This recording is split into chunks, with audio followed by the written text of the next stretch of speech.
কবিতাৰ শিৰোনাম এয়াই নেকি প্ৰেমৰ আৰম্ভণি। কাৰোবাক নিস্বাৰ্থভাৱে ভাল পাওঁ মই, কাৰোবাৰ প্ৰতি মোৰ খুবেই হাবিয়া। কাৰোবাক নিচেই কাষৰতে পাবলৈ লাগে মোৰ হৃদয়খনে ধপধপনি। নিভাঁজ সপোনৰ মাজতো আজি শুনা যায় বেদনাৰ ক্ৰন্দ। এয়াই কি প্ৰেমৰ আৰম্ভণি। নিজা নীৰৱ প্ৰভাত ৰাতি কিয় বাৰু কোনোবাই দি যায় মোক তুমি অহাৰ বাতৰি। নাজানো ই প্ৰেমৰ আৰম্ভণি নে আন কিবা বিপদৰ সংকেত।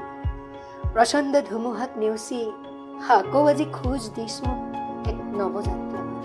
পুৰণি স্মৃতিখিনি মচি সোণালী আখৰে মই ৰচিছো অলেখ সপোন। নিজকে পুনৰ সজাই পৰাই আকৌ জগাই তুলিছো যৌৱনৰ শিপাডালি। মৰহা গোলাপ পাহি এয়াই নেকি প্ৰেমৰ আৰম্ভণি।